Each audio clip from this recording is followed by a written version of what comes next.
hey, John, how Exactly. you doing? What's up? I think, right? I mean, Yep. that's I've talked to at least four people today, so we should have, if we get half of them show up, we got two people watching, so we're good. that would be great. That'd be great. That'd be great. I don't know what your mama taught you in Kentucky, but my mom always said, "Hey, if you can't say anything nice, don't say anything at all." Right. So yeah, but I don't know if that applies here. So I don't. My mom was more of the she'd kind of hold her hand up and say it again, say it again. Say it You know again. that. Dare you? Dare Yeah, you? yeah. Dare That's you? that. I like your mom already. Yeah, Uh, right. Joella Bates is here. Hey, Joella. So I'm glad you got the time right. I Absolutely. responded back to you. Uh, Julie Jones here. What's Oh, up, Julie guys? Jones. Hey, guys. So just kind of letting people filter in here as we're about to talk to a world record holder now. Just amazing. We've got two tournaments to talk about with John. So this is going to be a good one, I think. Hi, Joe. Okay. So why don't we kick it off? Like, so if you haven't met John before, then just go to my channel, go check out his first video, or go to his website and you can take, or it's not website, your You do. YouTube channel, Yep. J Starks underscore archery. Yep. So you can follow him there too. So anyway, so let's jump into it. What have you been up to? Like, what is anything been going on the last couple months? Running and gunning. We went up to shot. It was a little tournament they did up in Pennsylvania. The Lancaster Classic, I think. Yeah, You know, Lancaster Classic. Yeah, I think yeah, that's yeah, it. I think you something. got that. You get that right. So we went up and shot that, and that was every bit of the party that I thought it would be. We got there. I shot on Friday, so all day Thursday we were walking. I bet I talked to 2,000 people Thursday. Had a great time. Um, Shot a practice round on Thursday. Went in and shot the tournament on Friday. Um, did a little under what my practice was, but still, still good. Made the eliminations. Yep.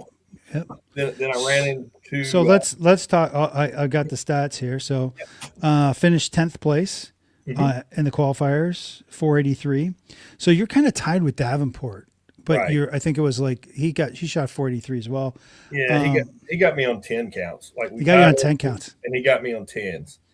I felt sorry for him, so I threw an arrow too. Well, you just tell him I did it the hard way. You did it the easy way, Right, right? Yeah, right. you had. Um, okay, so we're setting the stage. So Yep. qualifiers 483, 10th place. You're going into the eliminations. Talk Right. me through it. Um, it was just cool. That was my goal, was to make eliminations, and I told myself if I make eliminations, I'm happy.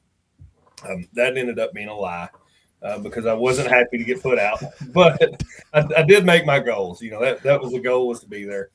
Had a match against Stephen Ola. Ola, yeah, from Australia. He stomped me in the ground. I was shooting good groups. I was a little left, but there was just no catching that guy. I mean, he shot phenomenally. Um, Well, yeah. So I happen to have that score. Uh, yeah, 109 to 90. right. 109. He So, put it on them. dude, I don't even know yeah, on your best day you shoot 109. I guess you do. You do at least anyway. Yeah, So, but but that's crazy. I think he had high score that first round. Like, I mean, he put it on everybody, or Yeah. me, anyways.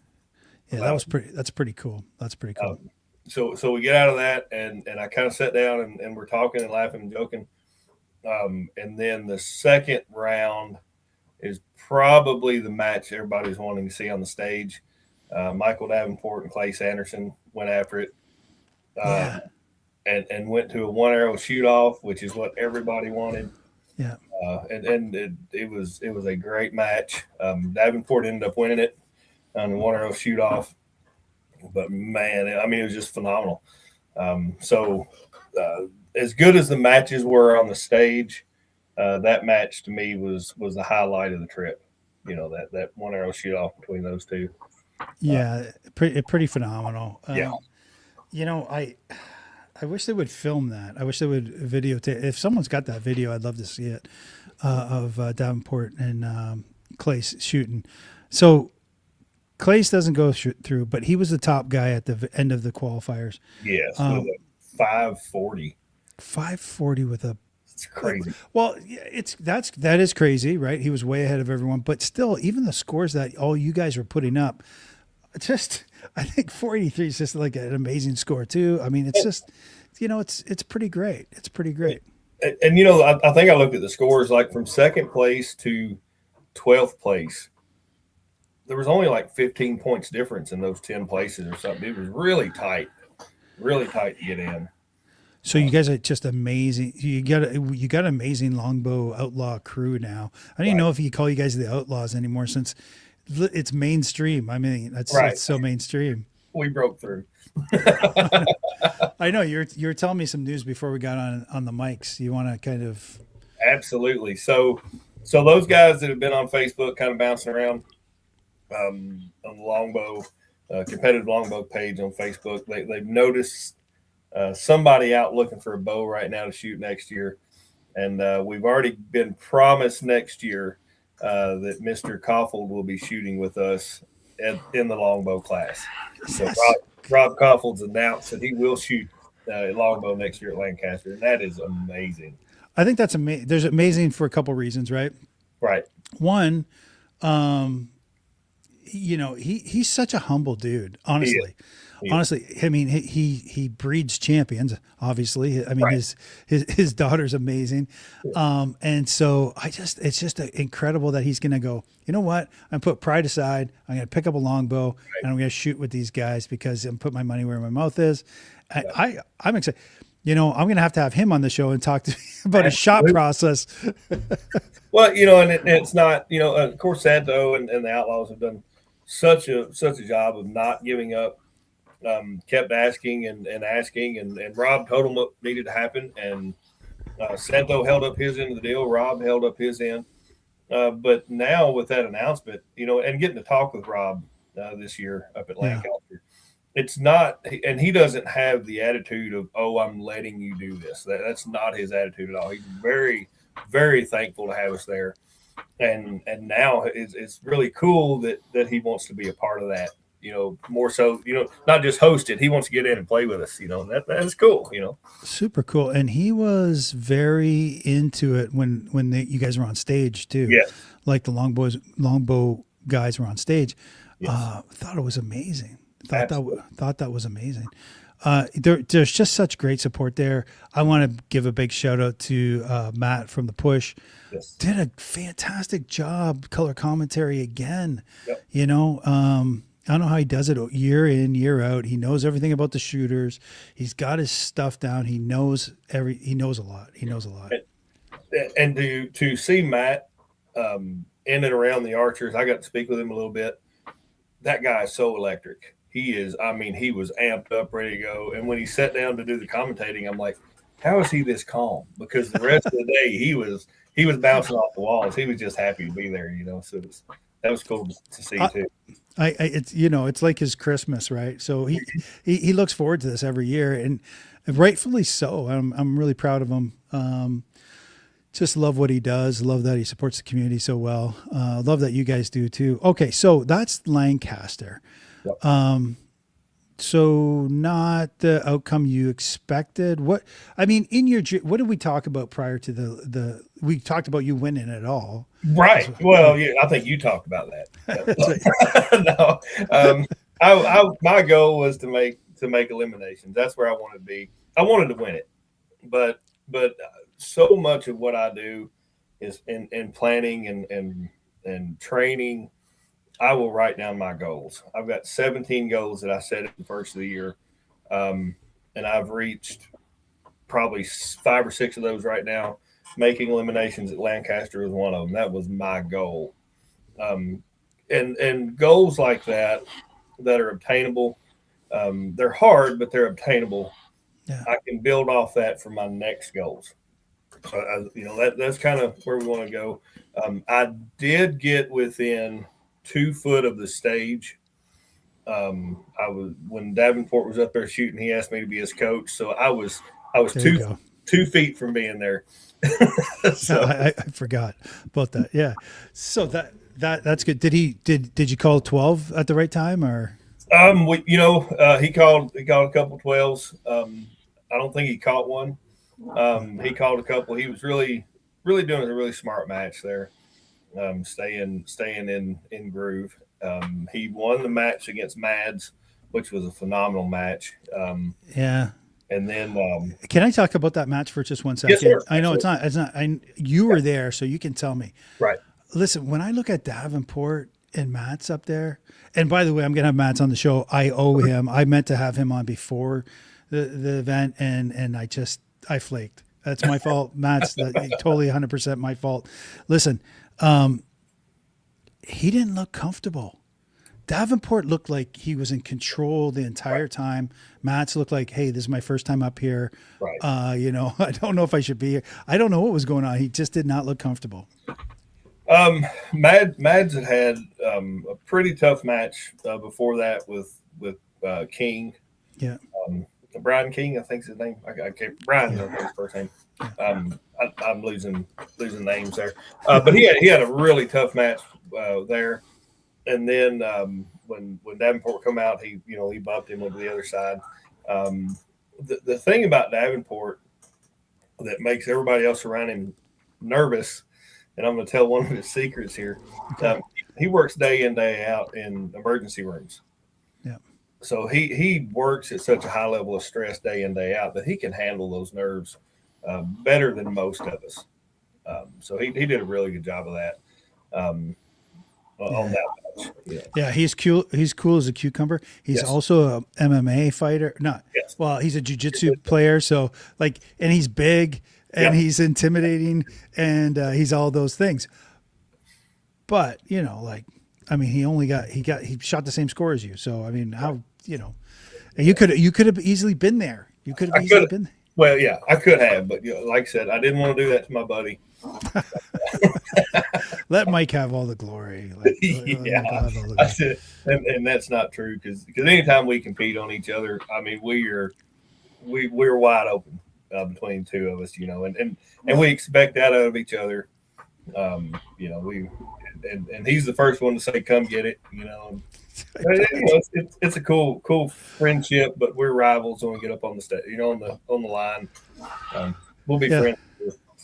Yeah, it's hard to tell because all the pictures I see coming out of Lancaster's, you guys hugging it up. Right. I don't. Okay. All right. Whatever.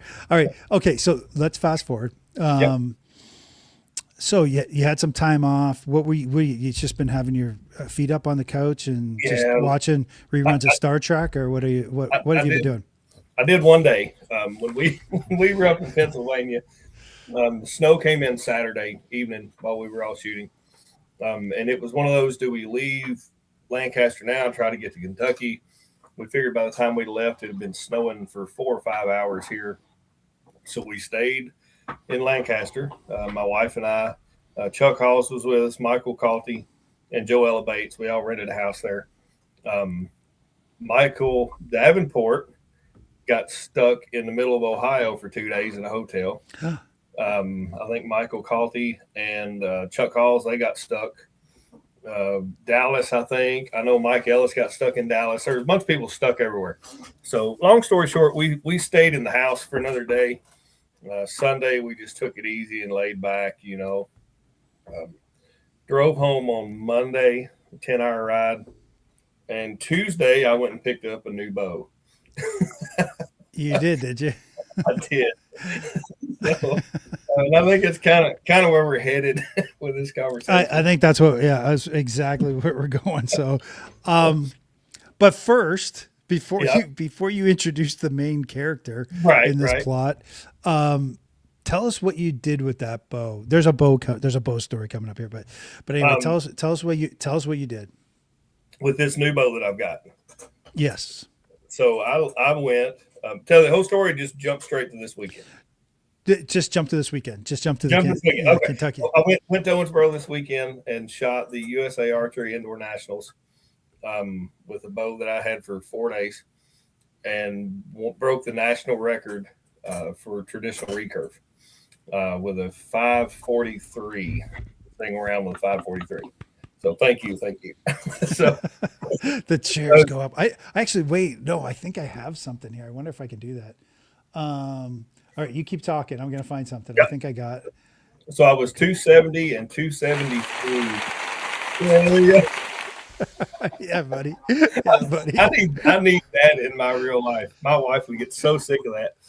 Um, but I was 270 and 273 without 11s on a trad bow. That's crazy. So It's just crazy. It's yeah, just crazy. So you're now. So for people who are just catching up, you're a longbow class right, at Lancaster. Now you're right. trad class, but that's really your home base, right? Trad class. That's usually Um, like you're a USA Archery team trad class, right? Or no, I no? was longbow. I was longbow Yeah. there. Oh, you're a longbow. Okay, sorry, You sorry, know, sorry. My I bad. bounce back and forth, and I hate to settle on one bow.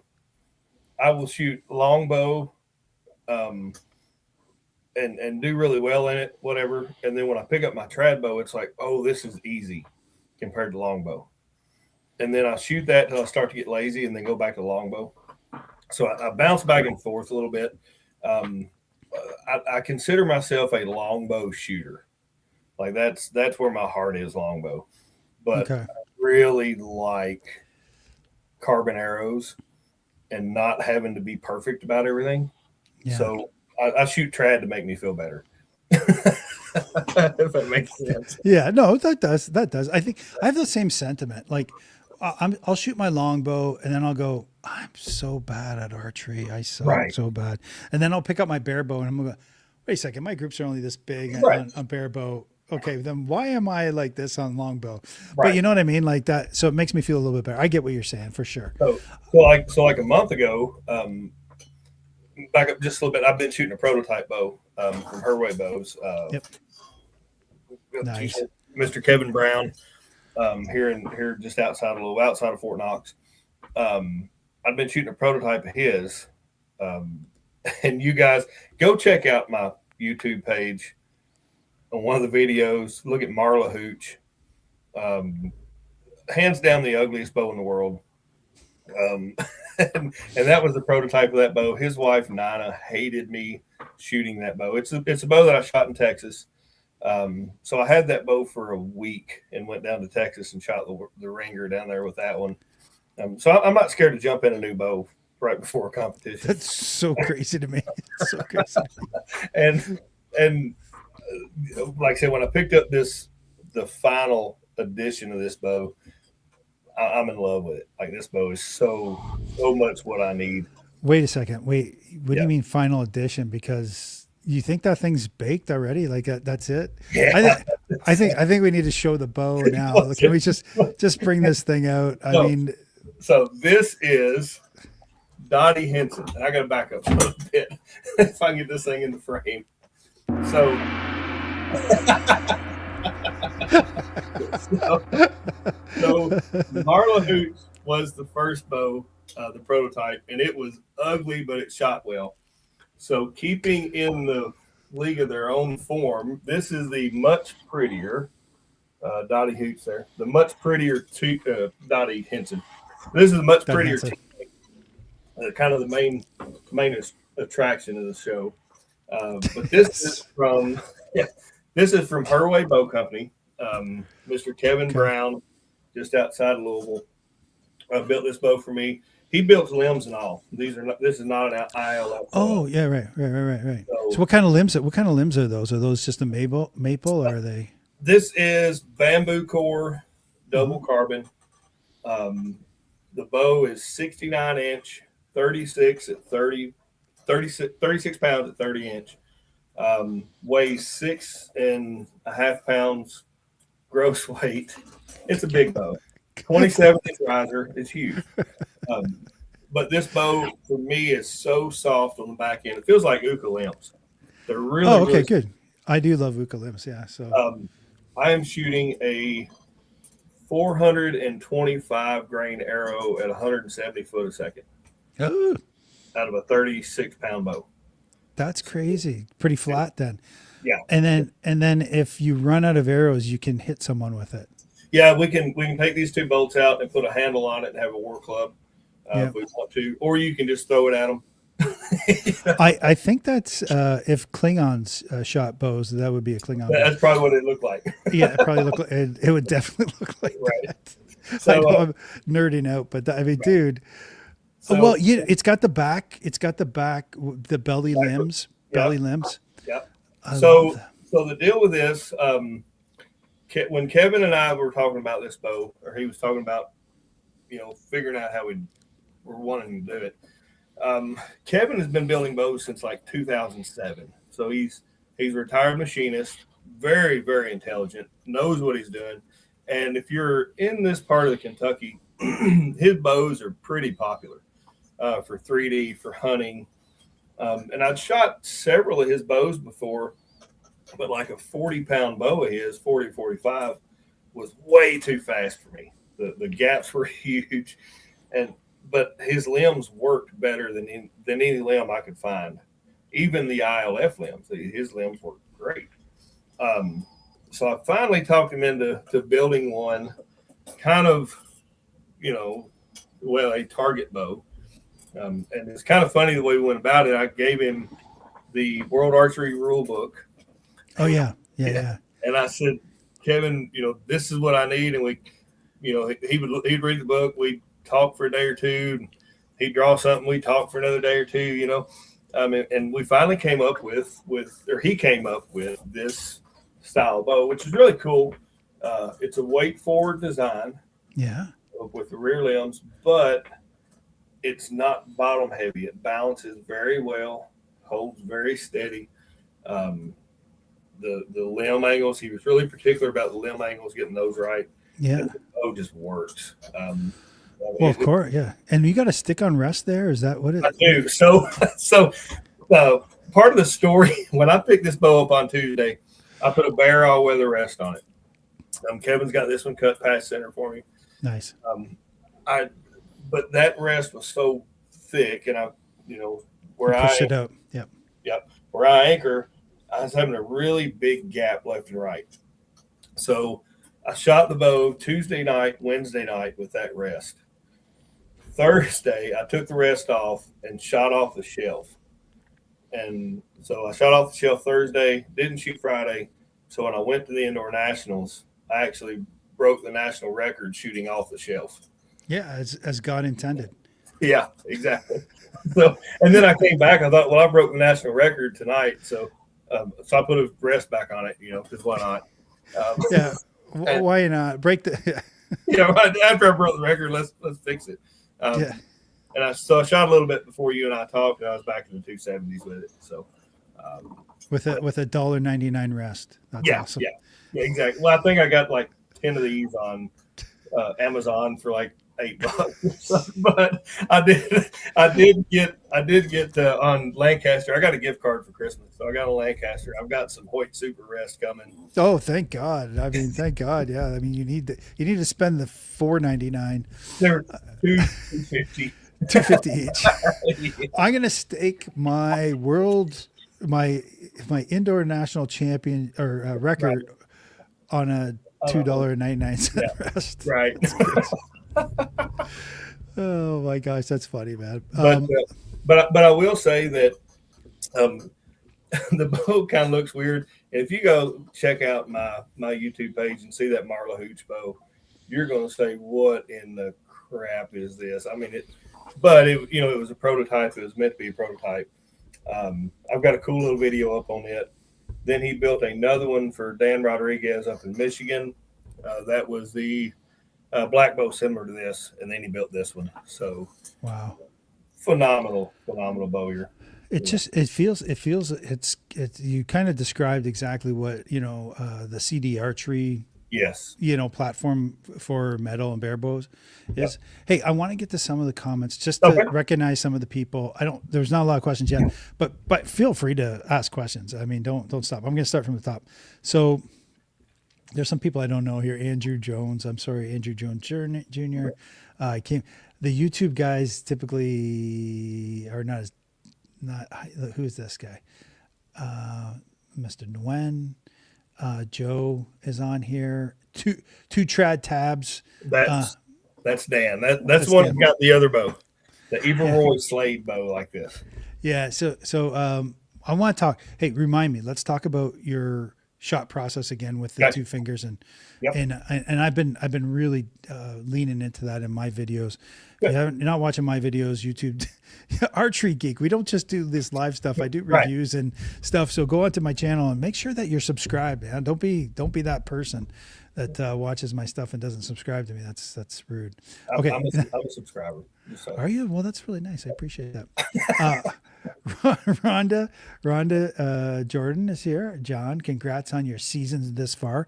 Kind of a great comment, really. I mean, Absolutely. it's February. It's February, Right.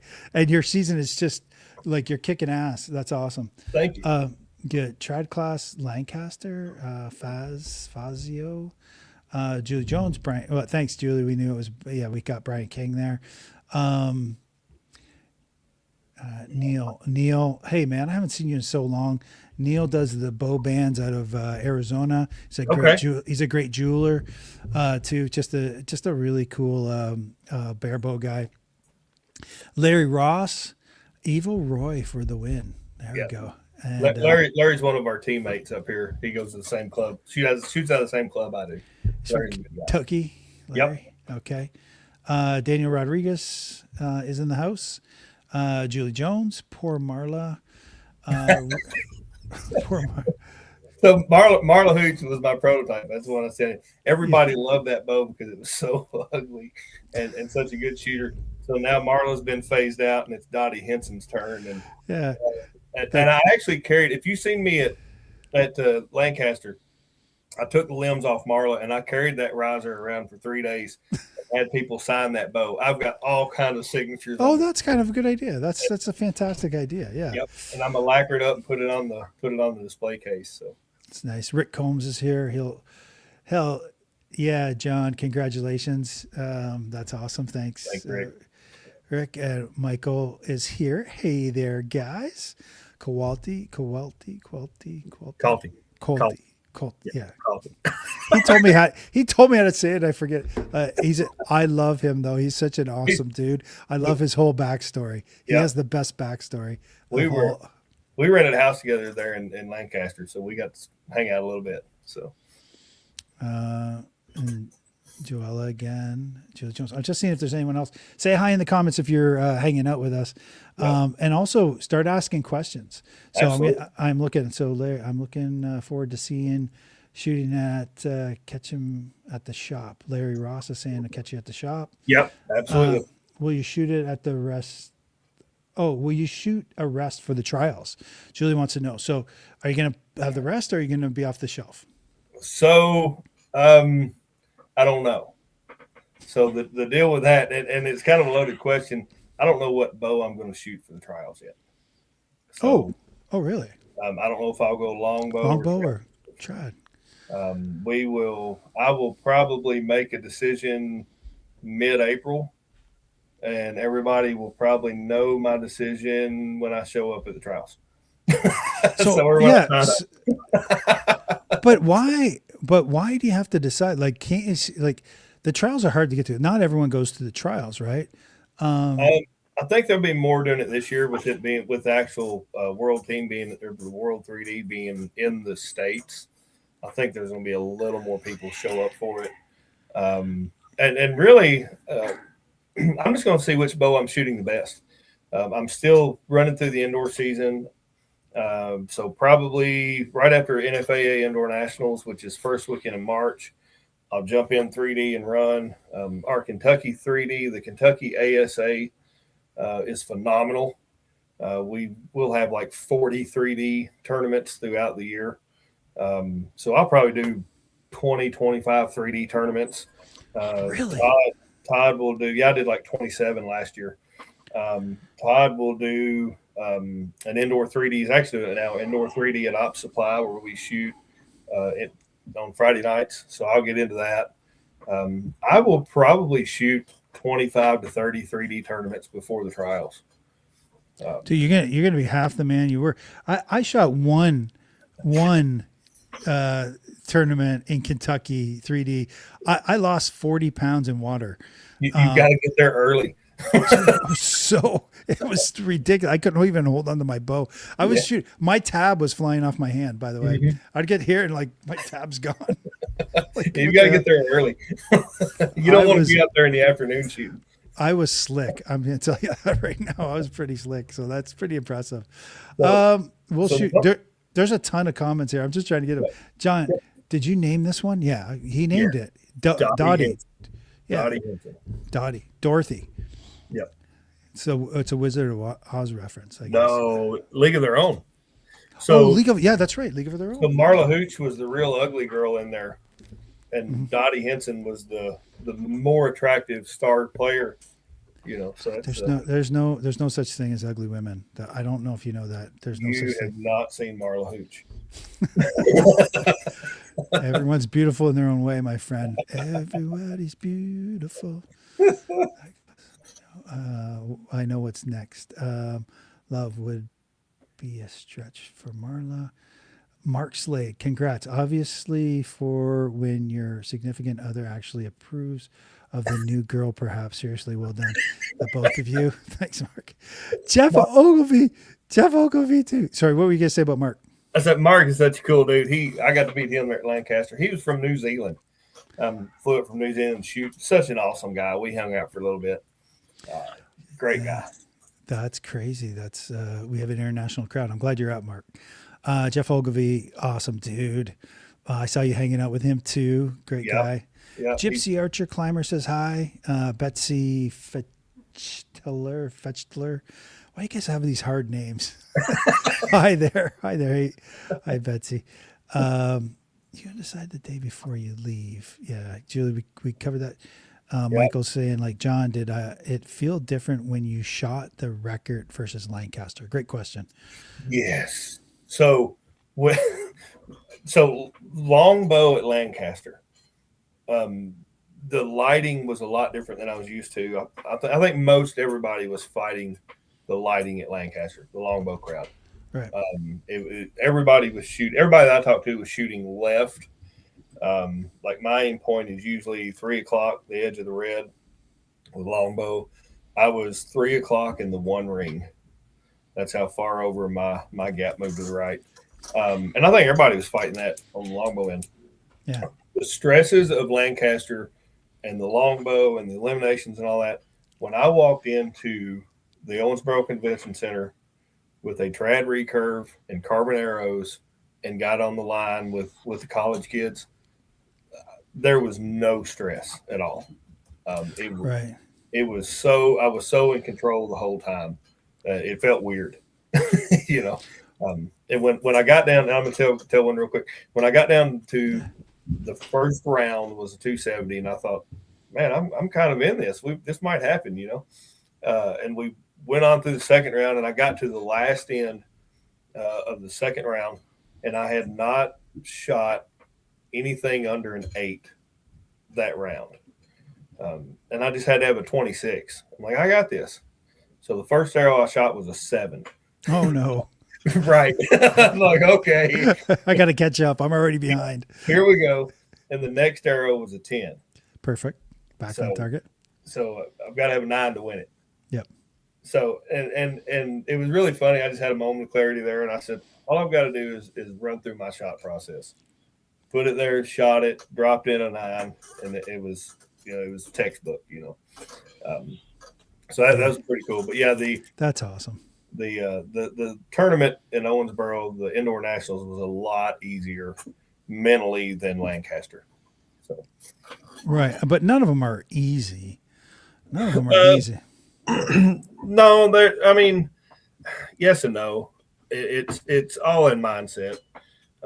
When you and I don't want to get an inflated ego here or anything, but when you are shooting the numbers that I'm able to shoot in practice, and you're at that level of competition, and you get you go to Lancaster, about where you fall at nationally with these guys.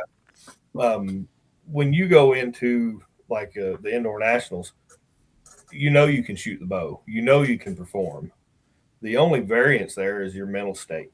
I can pick up a bow and hit a 10 ring or hit a 9 ring. It's the pressure that I put on myself and how I handle that pressure to perform. So it's Saturday was a really good mental performance day. Sunday was not so much. So it's just Yeah. the pressure you put on yourself. When I think in the last year I figured it up loosely. In the last year, I've shot somewhere between 25 and 30,000 arrows in the last year. Yeah. Um, you know, Physically, I can shoot an arrow. Mhm. It's the mental stresses when you get in that situation. So Yeah. And there's no other way to feel that unless you're there and doing right, that, right? So you know what I mean? Like there's no substitute really for the pressures of a tournament. right, When you have that clean target, the whistle blows, your heart starts racing, you got to get that first shot down range, yep. and then you can get into a groove kind of after that, but it's That's just even getting to the starting line is, I yeah, mean, for me, it's tough. I'll be honest with you. I don't love it. I don't love that pressure. So I'd rather be talking live to, people who know that and can, right, and put myself around people like that. But, yeah, I don't love it. So just overcoming that's just yeah, already a victory. And I want to, so there's one thing I want to say. I want to say to anyone that did shoot at any of these tournaments, especially Lancaster or the Indoor National, congratulations. absolutely, No one's looking at your score now, right? absolutely, That's in the book. right. If you did it, you're already a winner. I mean, Hmm. you're not as big a winner as John, but you're a winner. Or Davenport, or Davenport, yeah, or Todd Hathaway. or Uh, Hathaway, I, yeah, I'm standing there, and I'm going to give props halfway there last year, or this year. I'm sure he had tremendous pressure because he won it last year. yeah, So everybody was kind of eyes on him, and that dude handled the pressure remarkably. He called the 12 and hit the 12, and that was phenomenal. I think that was yeah, uh, yeah, who in Longbow is going to call it and hit it, but it's crazy. And I'm more than certain that hitting it was not an accident for him. I'm pretty sure he was gunning for it. So, no, no, he's scary accurate. yeah. Um, so we're doing things a little bit backwards. We're not going to be too much longer here tonight, but I do want to go over your shot process Okay. again and just kind of talk a little bit about the two fingers.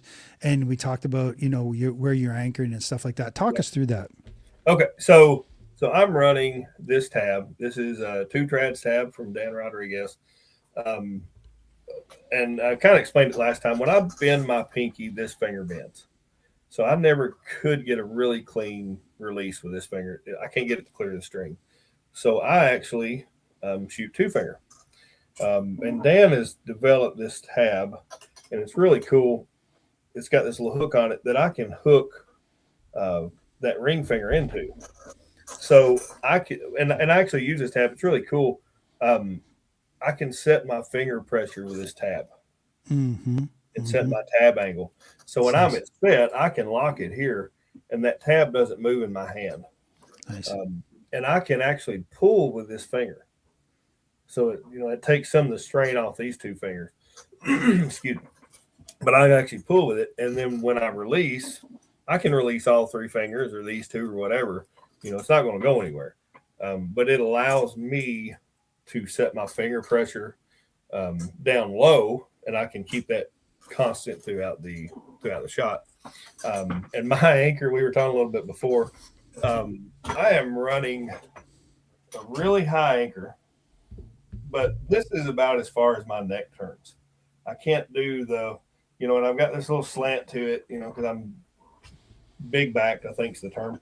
Uh, but but I've Yes. had a lot of neck problems, so I've got some mobility issues in my neck. So when I shoot, I will anchor right in the crease of my nose. And actually, what I'll do is I'll take this fingernail before I start shooting, and I'll actually press in it and make a sore spot.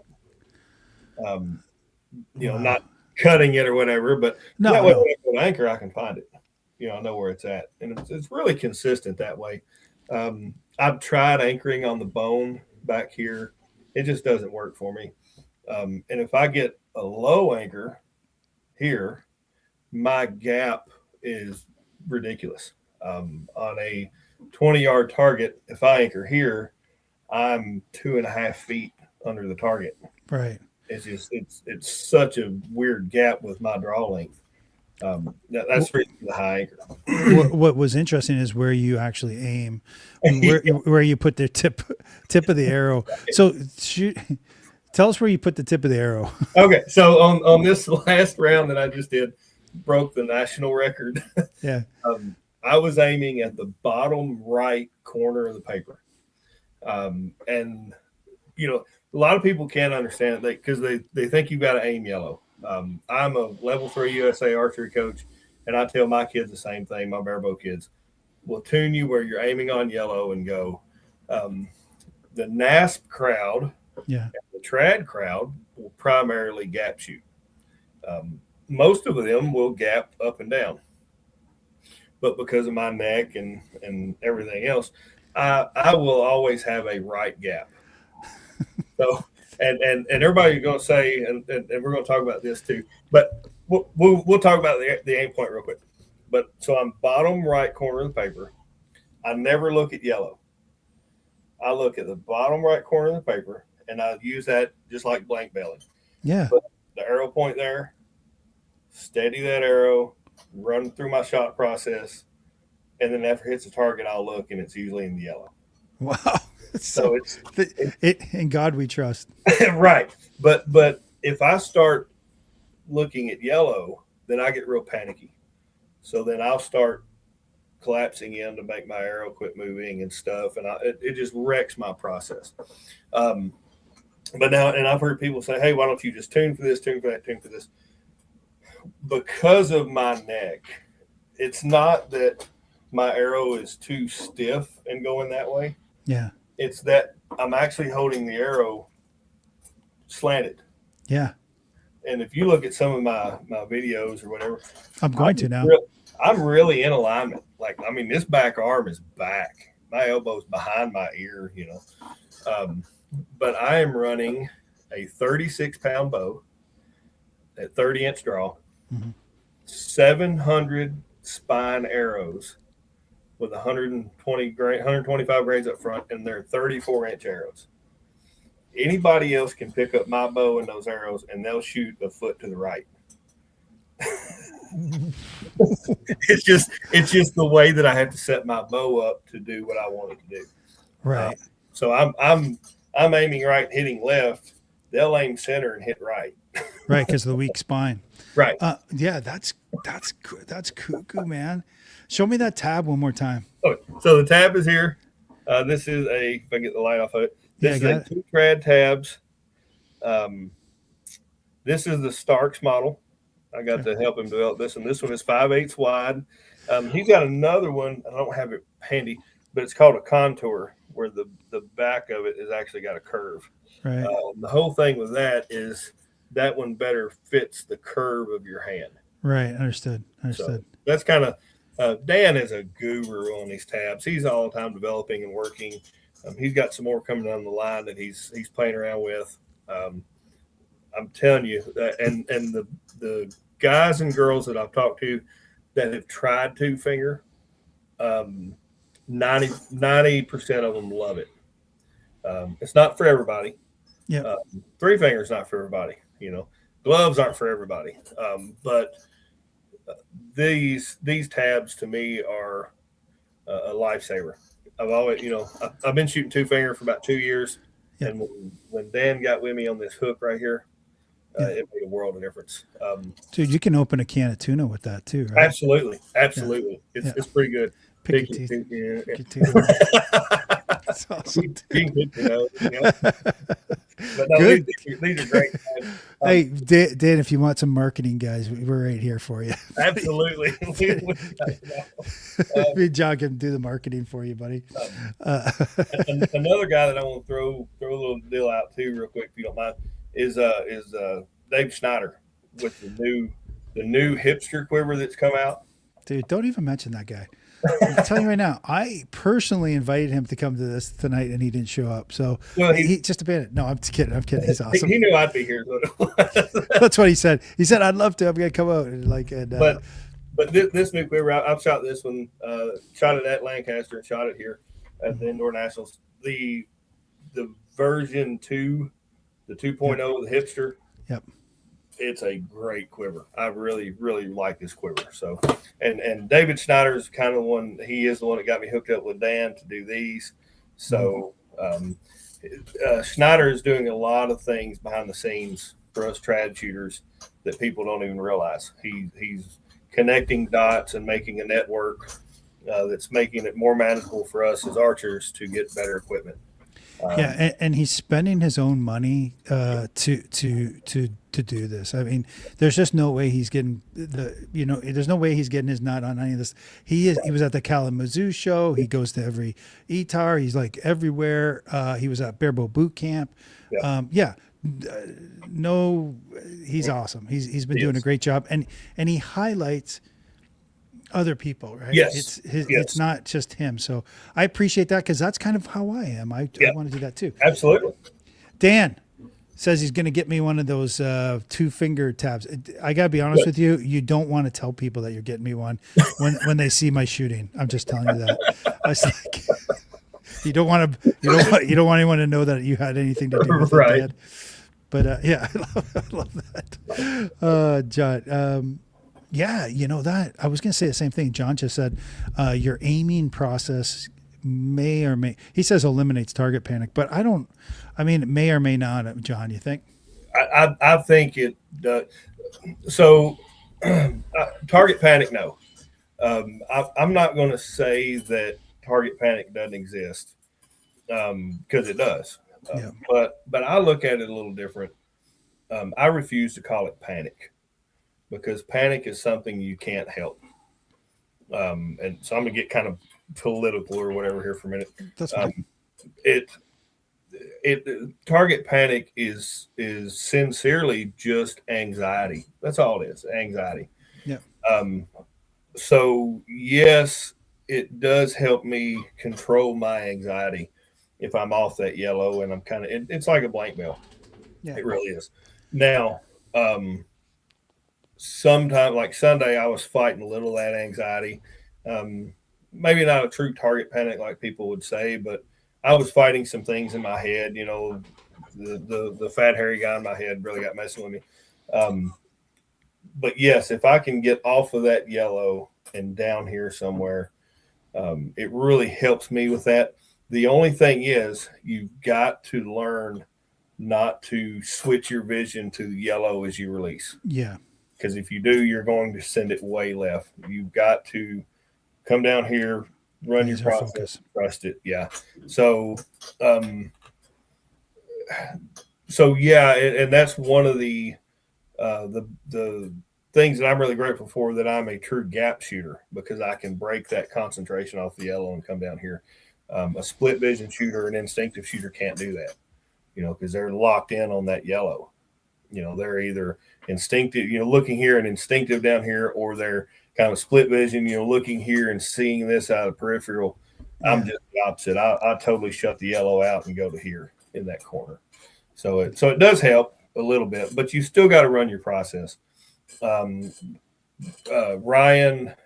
Davis the other day, he was on one of the podcasts I was listening to, and I think Zernzak was interviewed him and was asking him all these questions about how to do it, and had made the comment, we're gonna get all your secrets, whatever. And Ryan goes, man, I'll tell you my secrets. Yeah. You still got to do it. It's still true. Hard. You still got to do it. It's true. It's 100% true. Easier said than done, I think the saying goes. Exactly. Yeah. Mitchell, with your point on being off of the gold, do you still use Strangler to line up? Oh, string blur. So I think you mean string blur. Yeah. I don't. And the reason for that is, when I anchor here, the string blur is outside my eye. It is literally, I see it in the peripheral way over here. I don't even regard string blur. Yeah, I think you explained it pretty good at the very beginning, or kind of in the middle, where you can't turn your head so much, and so like you can't, if Yeah, your string blur is way off the bow, right, there's just no way to be consistent unless you have a consistent anchor. right. So Anchor and back tension is very important to me.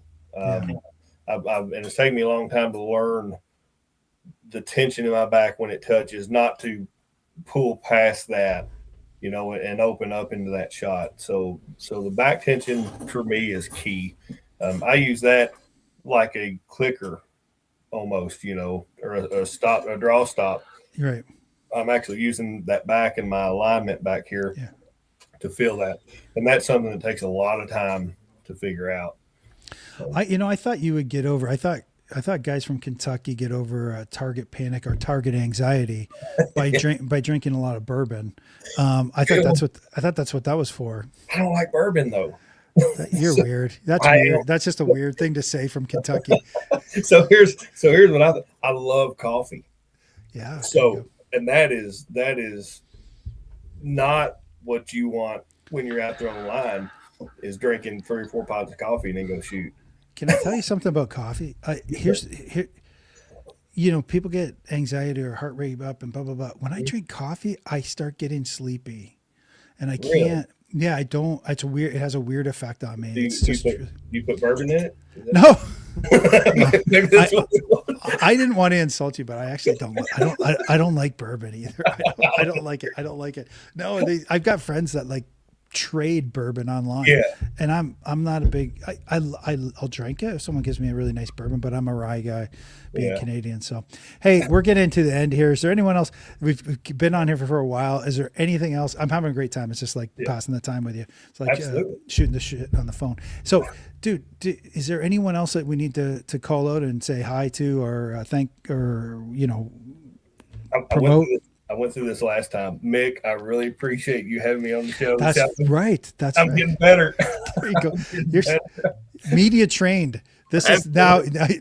now you're media trained. I love it. Absolutely. Hey guys, seriously, I have had a blast last time and this time doing this.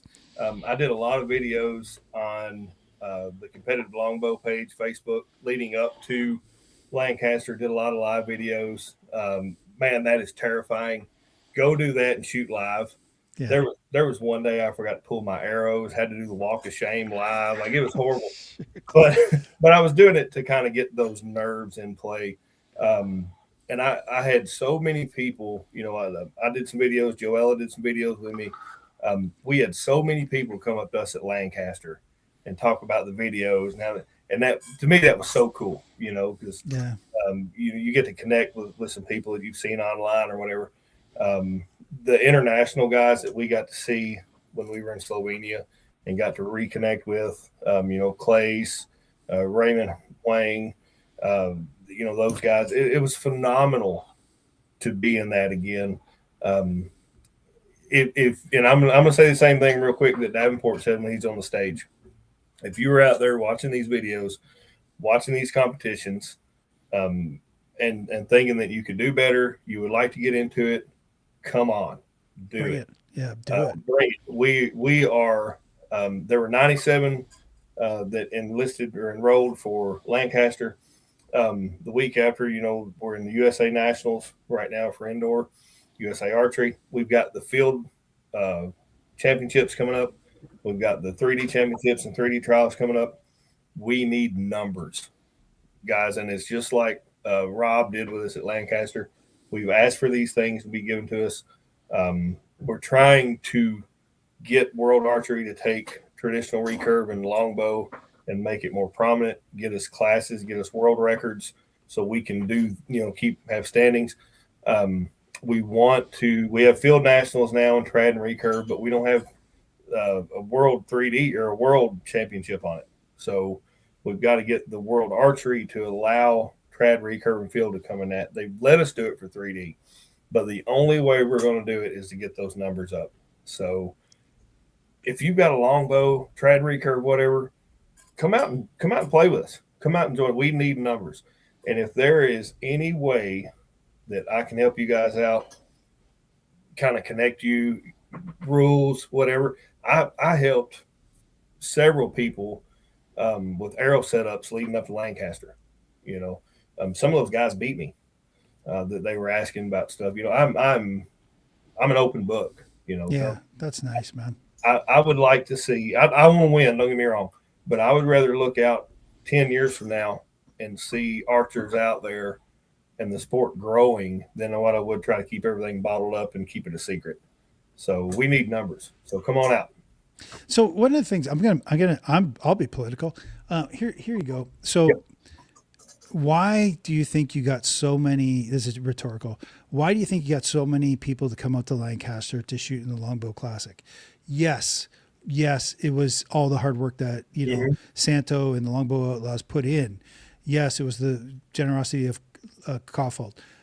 But I'm telling you right now, people went there with aspirations, and they see people on stage, and they want to meet those people, and they want to, they create. Rob creates heroes. Yes. Rob creates heroes. But I gotta be honest with you, and again, sorry, this is a little. You go to Field, you go to Yankton, you go to 3D. You guys, you come after and you go, hey, listen, I got a record, which is amazing. Nothing. Right.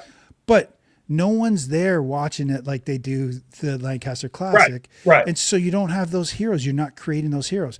Right. So I would say to you guys, if you guys are going there, tell them to get more presence, more online presence. It doesn't cost you anything to set a camera up, put a camera in a person's face, put some pressure on them, even though it's a qualification or whatever, but make it entertaining. Yes. Okay. So you're athletes. You're an athlete. Yeah. But make it so are professional hockey players. So are professional basketball players. They're athletes. They have cameras in their face all the time. Exactly. Make my longbow guys heroes. Yeah. Make them heroes. Anyway, okay, that's my spiel. Listen, I want to thank everyone for sticking around this long. I want to thank all the questions that came in. Well, obviously, I want to thank Jon. Terrific. I love chatting with you. I love talking to you. You're like the rising star in archery right now. Thank you.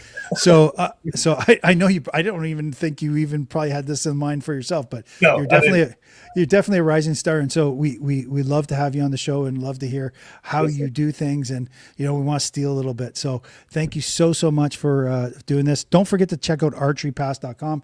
They're a sponsor of the channel, and the Push Archery is a sponsor of our channel. But I'm like you, man. Like I love anyone that supports or helps out. So Dan over at I don't are those for sale though yet? Is he? They are. They are. Okay, so is it two finger? What did you say? 2 trad tabs. 2 trad tabs, man. Go check him out. Go try it too. Like, how's it going to hurt your game by trying it out? Go buy one and try it. Yeah. If you guys are ever around me, I carry 2 or 3 of these with me. Clay shot one when we were over at Lancaster. Several guys shot them over there. If you see me at a tournament and want to try one, holler at me. I'll give you one and go try it. So that's perfect. And then who else did we mention? Schneider. Don't forget to go over to his website too. He's got a lot of great products too. WCTrad.com. Yeah, WC Trad. Yeah. Whiskey City Trad. Whiskey City Trad. That's right. Yep. I was thinking of the full name there. And and my boy Herway Bow, Kevin Brown. Any of these guys you can get on my Facebook and find. They're really accessible on there. And wait, we got more about Dottie. Listen, hear you. I can't even look her in the eyes. She's so ugly. She's so ugly. He's a shooter. I promise. He's a shooter. Oh my God! Check out my YouTube page. I'm not on there a lot, but check on there. Check out some videos I've put on about some of these bows and stuff. I like to have fun with them. Get on there and check it out. Blow them up. We'll do, Caribou. Again, thanks very much, everyone. Have a great night. Hunt the good stuff. We'll talk to you soon. Appreciate it, mate. See you guys.